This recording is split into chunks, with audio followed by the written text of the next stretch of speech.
interview me for sales based on my experience, based on what you know about me. I want you to ask me one question at a time. And then based on my response, you will ask me the next question. So this will be a podcast interview. Let's make it about 10 to 15 minutes. Got it. Let's get started with the interview. Welcome to the Path to Mastery podcast. Today we have a special guest, David Ahill, a leading expert in sales and telephone prospecting with over 35 years of experience. David is the author of The Sales Playbook and How to Earn Even More Money Working Fewer Hours in Real Estate. And he's here to share his insights and experiences with us. Welcome, David. Thanks for having me. Thank you. It's great to be here. David, you've had an incredible journey in sales, starting as a telemarketer and working your way up to becoming a national trainer for Keller Williams, and now a sales coach at eXp Realty. Can you tell us a bit about how you got started and what motivated you to pursue a career in sales?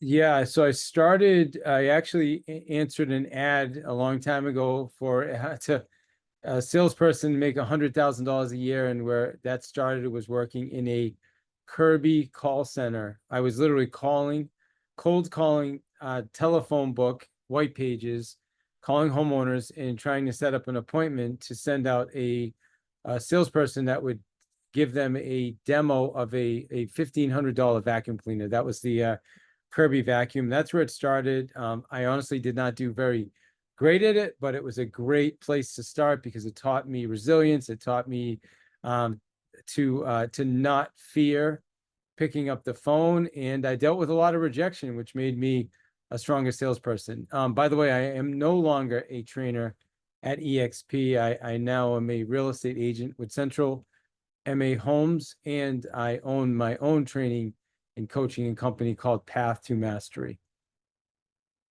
That's an inspiring start, David. Your experience with cold calling and handling rejection early on must have built a strong foundation for your career. Transitioning from those humble beginnings to owning your own training and coaching company is impressive. Can you share what you believe are the most critical skills or attributes a salesperson must develop to be successful, especially when starting out? Yeah, I think, like I mentioned, for me, I started in the trenches. I got used to dealing with a lot of rejection. So I think in the sales space, my opinion is one of the things that prevents most salespeople from being successful is rejection. They don't like hearing the word no. They take it personal when they hear no. And then what happens is they stop making calls. They stop being proactive. They stop reaching out to people. So the best piece of advice I would give somebody is to figure out, just get out there, do it, and figure out how not to take things personally when someone says no to you. And sometimes it's just a matter of doing it enough, and you'll find that, people will, you might talk to somebody one day, and then, they're just in a bad mood, right? They had nothing to do with you personally. You caught someone, they were in a bad mood, and then you call them back 2 weeks later and they're open to talking to you. They forgot about the last conversation, and they end up doing business with you. So again, I think don't take it personal is probably my key. And then follow up, I would say you have to be tremendous at follow up to be great at sales. So those two would be my first steps. That's excellent advice. Not taking rejection personally and being persistent with follow up are indeed critical for success in sales. You mentioned the importance of follow up. Can you elaborate on some effective follow up strategies that you recommend to ensure prospects stay engaged and eventually convert into clients? Yeah, absolutely. So first is always schedule the next call. So when I talk to somebody, depending on how the conversation goes, is going to determine my next action. So I am always scheduling the next action before I move on to somebody else. It's embedded in me. It's part of my process. For instance, if I have a conversation with you, ChatGPT, and you tell me, hey, I'm going to be thinking about doing something in 3 months, then before I move on to the next call, I'm going to maybe send you an email, or I'm going to send you some information. And then I'm going to schedule my next call in the calendar before I move on to the next thing. So I don't have to think about it. I don't have to remember. At some point, I will be reminded. I'll log into my system and it's going to say, hey, follow up with ChatGPT. They're getting close to, taking action, listing their house, whatever the action is. The next thing is mindset. You have to condition your mindset, similar to what I talked about with rejection, but we have to condition our mindset that it's going to take 5 to 12 contacts before we convert somebody. I know that's a tough one, but you have to be willing to say, okay, I may get 8 no's or not right nows, or now's not the right time, or you got me at a bad time, whatever it is. You have to be willing to, again, not take it personal, realize you're helping somebody with a service, and be willing to follow up 5 to 12 times. So I think for follow-up, those two are my biggest ones. Systematize it, whatever system you use. Oh, make sure you have a CRM. That's a big one too. Have a CRM and take great notes, so that when you do follow up, you can go right back to the last conversation you had. Hopefully you found that useful. Absolutely. Those are incredibly useful tips. Scheduling the next action and maintaining a solid CRM system with detailed notes are excellent strategies for effective follow-up. Speaking of systems and processes, your Sales Essentials workshop is known for its comprehensive approach to sales training. Can you give us an overview of what participants can expect to learn during this workshop, and how it helps them improve their sales performance? Yeah, great question. The Sales Essentials workshop is one of the Cardone curriculum courses based off Grant Cardone's foundational sales process, and it's a system. Overall, I think sales in a lot of ways is having a process, a system, a structure that you can follow. The best salespeople will follow a process. So first step is your greeting. So the greeting, like when you meet somebody, the goal is to figure out how to put that person at ease. They're going to want to talk to you. They're okay with you, which then moves you to the next step, which is what we call fact finding. It's about asking deeper, harder questions, figuring out what the real motivation is. The next step is your consultation. So once you've done your greeting, your fact finding, you get to your consultation, followed up by your close. You have to have an effective close. You need to ask for the close, know how to ask for the close, and then finally have a good follow-up system in place, which we talked about. So really, to simplify things, having that 5-step sales process will make a huge difference. Doesn't matter what you're selling, any product, this 5-step sales process will work. And if you follow it, if you implement it, if you put it in place, you will be more effective with your sales. That's a solid framework.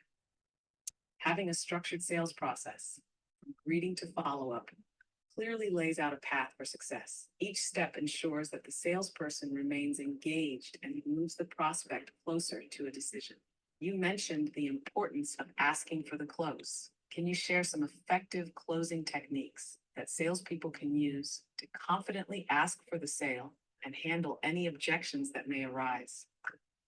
So for me, when I was selling, I sold real estate for 23 years. Before that, I sold advertising for a magazine.